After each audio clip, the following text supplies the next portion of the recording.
কিছু কথা শেয়ার করবার জন্য আজকে আপনাদেরকে আমি কথা কিছু বলতে চাই। এটা শেয়ার না করলেই নয়। আমি কিছুদিন আগে বারাণসী গেছিলাম, সেখানকার কথাই আপনাদের সঙ্গে শেয়ার করতে চাইছি।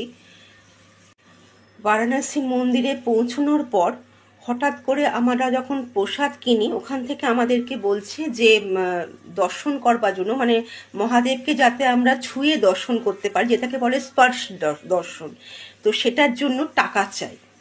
কত টাকা চাই না 1000, তারপরে বললো 2000।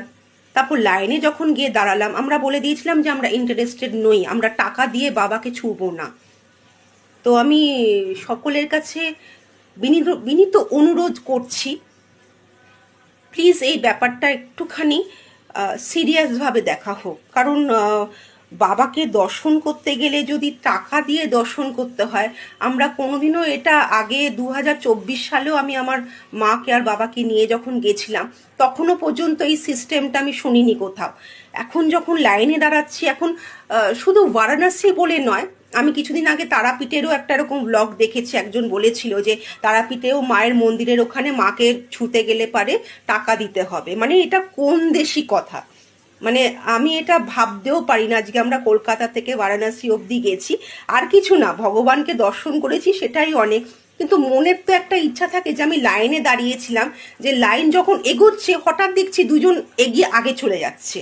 তো তারপর যখন পরে জানতে পারলাম যে তারাই 800 টাকা দিয়েছে, কেউ বলছে আমি 1000 টাকা দিয়েছি, যার জন্য কিনা আমি বাবাকে ছুঁয়ে দর্শন করতে পারছি। আর কারণ আমরা তো মধ্যবিত্ত বাড়ির, আমরা ভগবানকে মন থেকে ডাকি, আমরা টাকা দিই না। আমরা চাই যে বাবাকে আমরা এমনিভাবেই একটু জাস্ট ছুঁয়ে একটুখানি মনে হবে যে যে না, একটু ছুঁতে পেরেছি থাকে। তো আজকে তাকে একটু ছোঁয়ার জন্য তাকে বলা হচ্ছে যে 800 টাকা, 1000 টাকা, 2000 টাকার গল্প।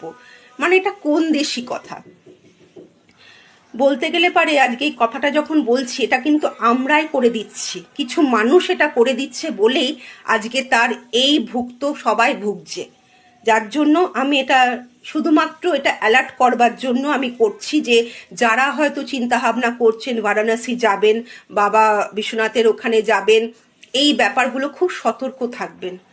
টাকা ওরা গেলে পারেই আপনি প্রসাদ কিনবেন, আপনাকে পাশ থেকে বলে দেবে যে আপনি 1000 টাকা দেবেন না 2000 টাকা দেবেন, আপনাকে কিন্তু ভেতরে গিয়ে ডাইরেক্ট গিয়ে আমরা মহাদেবকে স্পর্শ করিয়ে দেব, তাকে আমরা দর্শন করাবো, খুব ভালোভাবে করিয়ে দেব।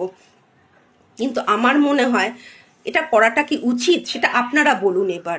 মানে আমরা মধ্যবিত্ত বাড়ির অনেক আমরা লোক আছি, আমাদের কাছে এত পয়সা নেই, আর আমরা করবোই বা কেন?